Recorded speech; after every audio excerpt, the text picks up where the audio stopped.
बिस्मिल्लाहिर्रहमानिर्रहीम। अस्सलाम वालेकुम डियर स्टूडेंट्स। चैप्टर नंबर 12 हमने स्टार्ट किया था बायोलॉजी पार्ट 1 का। आज हमारा जो लेक्चर है वो लेक्चर नंबर 8 है। तो आज का जो हमारा टॉपिक है वो है डाइजेशन इन हाइड्रा। तो स्टूडेंट्स ये बड़ा अहम बोर्ड के पॉइंट ऑफ व्यू से लॉन्ग क्वेश्चन है। जिस तरह से मैंने हेडिंग्स बनाई होंगी आपने एज इट इज़ अपनी बुक्स के ऊपर हेडिंग्स को नोट करना है, ताकि आप भी बोर्ड के पेपर के अंदर उसी तरह से लिख के तो पूरे मार्क्स हासिल कर सकें। कुछ चीज़ें मैंने एडिशनल लिखी होंगी, आपने उनको भी साथ साथ उसी तरह अपनी किताब के ऊपर नोट करना है। तो सबसे पहले आपने इंट्रोडक्शन लिखना है। Hydra is an aquatic diploblastic cnidarian. ये जो डिप्लोब्लास्टिक और नाइडेरियन वाली चीज़ें ये हमने पढ़ी चैप्टर नंबर 10 में। यहाँ पर मैं आपको थोड़ा सा बता देता हूँ। डिप्लोब्लास्टिक का मतलब है कि एनिमल्स को हम दो हिस्सों में क्लासीफाई करेंगे। चैप्टर नंबर 10 में कुछ ऐसे होते हैं जिनकी बॉडी की 2 लेयर्स होती हैं, उनको हम डिप्लोब्लास्टिक कहते हैं, और कुछ ऐसे होते हैं जिनकी बॉडी की 3 लेयर्स होती हैं, उन्हें हम ट्रिप्लोब्लास्टिक कहते हैं। तो हाइड्रा की जो बॉडी है वो 2 लेयर्स पर मुश्तमिल होती है, इसलिए हम उसे क्या कहते हैं, डिप्लोब्लास्टिक कहते हैं। और एनिमल्स को हम उनकी एक जैसी खसूसियात की बुनियाद पर हम छोटे फाइलम्स में डिवाइड कर देते हैं, उन फाइलम्स के नाम रखे होते हैं। तो जो नाइडेरिया फाइलम आएगा, हमारे पास दूसरा फाइलम आता है चैप्टर नंबर 10 में, उसके अंदर हमने हाइड्रा को रखा होता है। तो it has was like body composed of 2 principal layers of cell. वही मैंने जैसे आपको बताया कि इसकी एक लंबी बॉडी होती है जो 2 लेयर्स पर मुश्तमिल होती है बॉडी की। तो स्टूडेंट जो कंपोनेंट्स होते हैं डाइजेस्टिव सिस्टम के, इसके उसमें सबसे पहले आता है सिलेंट्रॉन। हम देखते हैं सिलेंट्रॉन क्या होता है। दूसरे नंबर पे आते हैं टेंटिकल्स और तीसरे नंबर पे आते हैं निमेटोसिस्ट। ये 3 चीज़ें हैं जो इसके डाइजेस्टिव सिस्टम का हिस्सा है और किसी भी प्रे की डाइजेशन में क्या करती हैं, मदद करती हैं। तो सबसे पहले सिलेंट्रॉन क्या होती है, जो इसकी बॉडी कैविटी होती है, इसकी बॉडी कैविटी को ही हम क्या कहते हैं, सिलेंट्रॉन कहते हैं। वही क्या करती है, डाइजेस्टिव कैविटी के तौर पे काम करती है। एक ही बॉडी कैविटी है। तो the central cavity of the body functions as the digestive cavity. The digestive cavity of this sort is called gastrovascular cavity और सिलेंट्रॉन। इसे हम गैस्ट्रोवास्कुलर कैविटी भी कहते हैं। इसी के अंदर से वेसल्स गुजर रही हैं और इसी के अंदर क्या हो रही है, डाइजेशन भी हो रही होती है। तो उसके बाद आते हैं टेंटिकल्स पर। तो टेंटिकल्स क्या होते हैं, एनिमल्स का आपको पता है, हाइड्रा का पहले भी बताया गया कि हाइड्रा का जो है वो एक ही मुंह होता है, वहाँ से ही इंजेशन होनी है, वहीं से ही ईजेशन होनी है। तो the animal has only 1 opening to the outside called mouth. और माउथ के गिर्द क्या होते हैं, कुछ हेयर लाइक क्या होते हैं, दागानुमा साख्तें होती हैं, हेयर लाइक स्ट्रक्चर्स होते हैं, उन्हें हम कहते हैं tentacles. The animal has only 1 opening to the outside called mouth which is surrounded by mobile tentacles. उसके बाद नोमेटोसिस्ट पे आते हैं। तो टेंटिकल्स के अंदर कुछ छोटे छोटे स्टिंगिंग सेल्स होते हैं जिन्हें हम कहते हैं नोमेटोसिस्ट। तो सबसे पहले हम आगे डायग्राम में देखते हैं। ये हमारे पास है हाइड्रा। ये हाइड्रा की एक ही बॉडी कैविटी है। इस बॉडी कैविटी को हम कहते हैं गैस्ट्रोवास्कुलर कैविटी। ये गैस्ट्रोवास्कुलर कैविटी है। तो ये इसके अंदर ये माउथ है, इसका एक ही माउथ है। माउथ के गिर्द क्या है, मोबाइल टेंटिकल्स हैं जो मूव कर सकते हैं। ये टेंटिकल्स के अंदर क्या होते हैं, टेंटिकल्स के अंदर स्टिंग हुए होते हैं, स्टिंगिंग सेल्स होते हैं जिनके अंदर जहर भरा होता है। ये हमारे पास एक निमेटोसिस्ट है। ये है अनडिस्चार्ज निमेटोसिस्ट है, क्योंकि इसके अंदर एक होलो थ्रेड होता है। ये होलो थ्रेड क्या करता है, पॉइजन फेंकता है। इस कैविटी के अंदर पॉइज़न होता है। जब भी इसके साथ कोई आके कोई प्रे, कोई शिकार जो है वो इसकी फूड जो है इसके साथ आके लगती है, तो यहाँ पर एक ट्रिगर होता है जिसे हम कहते हैं निडोसील। जैसे ही इस ट्रिगर के साथ कोई भी फूड कंपोनेंट आके अटैच होता है तो ये ट्रिगर हो जाता है। ट्रिगर मतलब इसको स्टिमुलस मिलता है, तो क्या होता है कि ये बाहर की तरफ मूव करता है। बाहर की तरफ मूव करके जो होलो थ्रेड होता है वो बाहर आ जाता है और उस थ्रेड के ज़रिए क्या किया जाता है, उस प्रे के ऊपर पॉइज़न फेंका जाता है और वो फिर क्या करता है, मर जाता है। फिर उसे टेंटिकल्स की मदद से क्या किया जाता है, वापस जिस्म के अंदर ले जाया जाता है। तो nematocyst embedded in the tentacles are numerous stinging cells called nematocyst. Each nematocyst consist of a hollow thread. इसके अंदर एक होलो थ्रेड होता है, coiled within a capsule and a tiny hair like trigger projecting outside. तो ये students हमारे पास capsule है जिसके गिर्द क्या है, ये होलो थ्रेड है और ये ट्रिगर है हमारे पास निडोसील। तो निमेटोसिस्ट के अंदर खुद तीन चीज़ें हैं, एक कैप्सूल जो अंदर और बाहर की तरफ मूव कर जाता है होलो कैविटी के अंदर, और हमारे पास एक होलो थ्रेड है और उसके साथ हमारे पास एक ट्रिगर है निडोसील। तो हम स्टार्ट करते हैं मैकेनिज़्म ऑफ डाइजेशन। बहुत ही सिंपल सा टॉपिक है क्योंकि ये सिंपलेस्ट ऑर्गेनिजम्स हैं। सबसे पहले इंजेशन होनी है। तो इंजेशन मैंने आपको बताया कि जब भी कोई प्रे के आपने नाम याद रखने हैं जो इक्वेटिक जो पानी के अंदर ज़्यादा होते हैं, डेफनिया और साइक्लोप्स वगैरह, जब भी वो हाइड्रा के साथ आके लगते हैं, इसके थ्रेड्स के साथ आके लगते हैं टेंटिकल्स के साथ, तो जो निडोसील था, जो ट्रिगर था, वो क्या करता है, उसको ट्रिगर के साथ आके जुड़ते हैं, वो स्टिमुलेट कर देता है कैप्सूल को। वो कैप्सूल बाहर की तरफ आता है तो होलो थ्रेड क्या करता है निमेटोसिस्ट का, वो बाहर की तरफ आके वो पॉइजन इजेक्ट करता है प्रे के ऊपर। तो प्रे क्या होता है, पैरालाइज्ड हो जाता है और सम टाइम वो किल भी हो जाता है। तो फिर हाइड्रा क्या करता है, अपने प्रे को टेंटिकल्स की मदद से पकड़कर उसको अपनी बॉडी के अंदर माउथ के ज़रिए डाइजेस्टिव कैविटी के अंदर ले जाता है। तो when a prey such as Daphnia or Cyclops comes in contact with the nidocyl, the hollow thread of the nematocyst turns inside out, ejects poison, and the prey is paralyzed or sometimes killed.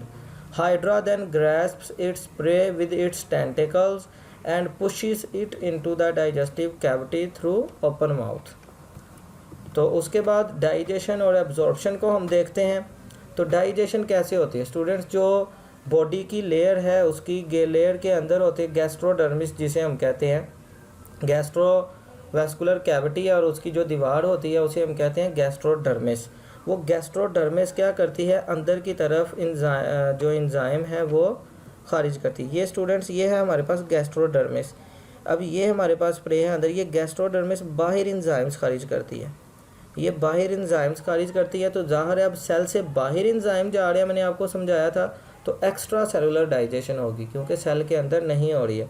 तो this is extra cellular digestion. यहाँ पर extra cellular digestion होगी, यहाँ पर gastrovascular cavity के अंदर larger components को smaller components में तोड़ा जाता है। लेकिन बाद में क्या होता है, बाद में यहाँ पर उल्टा हो जाता है। जब स्मॉलर कंपोनेंट्स में जो है फूड पार्टिकल टूट जाते हैं तो उनको दोबारा गैस्ट्रोडर्मल सेल्स के अंदर जो है वो ले जाया जाता है। अब स्टूडेंट्स आपको पता है हमारे स्टमक के अंदर क्या होता है, हमारे स्टमक के अंदर स्मूथ मसल्स भी होते हैं जिनकी वजह से हमारे मसल्स क्या करते हैं, स्टमक के जो मसल है वो कॉन्ट्रैक्ट रिलैक्स करते हैं ताकि एंजाइम्स जो हैं वो फूड के साथ मिल जाएं। तो इसी तरह इसकी बॉडी के अंदर भी क्या होता है, जो फ्लैजिलेट सेल्स होते हैं, फ्लैजिलेट सेल्स की वजह से इसकी बॉडी जो है वो कॉन्ट्रैक्ट रिलैक्स करती है ताकि जो एंजाइम्स हैं वो फूड पार्टिकल के साथ मुकम्मल तौर पे मिल जाएं और फूड पार्टिकल्स की डाइजेशन में मदद मिलती है। तो जब फूड पार्टिकल स्मॉलर पीसीज के अंदर डाइजेस्ट हो जाते हैं तो उनको क्या किया जाता है, गैस्ट्रोडर्मल सेल्स के अंदर एब्जॉर्ब कर लिया जाता है। तो एब्जॉर्ब करके फिर डाइजेशन जो है वो इंट्रा सेलुलर कंप्लीट होती है। स्टार्ट कौन सी हुई है, एक्स्ट्रा सेलुलर, क्योंकि एंजाइम्स को बाहर भेजा गया है। और लास्ट पे जो स्मॉलर कंपोनेंट्स थे उनको मज़ीद डाइजेस्ट करने के लिए उनको क्या किया जाता है, गैस्ट्रोडर्मल सेल्स के अंदर एब्जॉर्ब कर लिया जाता है और वहाँ पर फिर इंट्रा सेलुलर डाइजेशन होती है। तो वापस आते हैं अपने टॉपिक की तरफ। तो the glandular cells in the gastrodermis, gastrodermis के अंदर जो ग्लैंड वाले सेल्स होते हैं secrete enzyme which start extracellular digestion. Gastrodermal flagellate cells and the contraction of the body cavity helps in mixing food with the enzymes and breaking up into fine particles.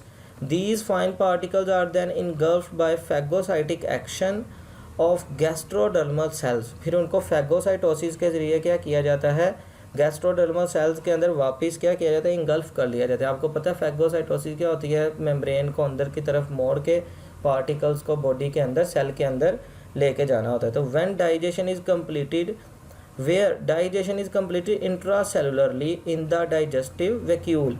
अब जो digestion है वो इंट्रासेलुलरली lysosome जो है वो complete करेंगे। तो उसके बाद स्टूडेंट्स होती है सिमिलेशन। सिमिलेशन का हर एनिमल में एक ही काम है, ये मैंने एक्स्ट्रा लिखा है इधर। तो चूंकि हर किसी के अंदर एक ही काम है, एब्जॉर्ब फूड को क्या किया जाता है, उसको यूज़ किया जाता है एनर्जी की मैन्युफैक्चर के लिए या अपने सेलुलर कंपोनेंट्स को सिंथेसाइज करने के लिए। तो absorb food is then use in manufacture of energy और सिंथेसिस ऑफ बॉडी स्ट्रक्चर्स। उसके बाद ईजेशन में क्या किया जाता है, indigestible food is expelled out from the gastrovascular cavity via mouth. तो स्टूडेंट्स, एक ऐसा डाइजेस्टिव सिस्टम जिसके लिए एक ही ओपनिंग हो, जिसके लिए इंजेशन भी होती है और जिसके लिए ईजेशन भी होती है, तो ऐसे डाइजेस्टिव सिस्टम को हम कहते हैं sac like digestive system. Such a digestive system is called sac like digestive system having a common opening for ingestion and egestion. तो ये स्टूडेंट्स आपके लिए एक वीडियो है जिसमें हाइड्रा क्या करता है, अपने प्रे को अपनी बॉडी के अंदर लेके जाता है।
जी स्टूडेंट्स, ये जो टॉपिक है आपने इसको अच्छे तरीके से तैयार करना है। मैंने आपको पहले भी बताया कि जो 4 टॉपिक्स है, digestion in amoeba, digestion in hydra, digestion in planaria और digestion in cockroach, maximum chances होते हैं कि इन्हीं चारों में से एक लॉन्ग क्वेश्चन बोर्ड के पेपर में आ जाता है।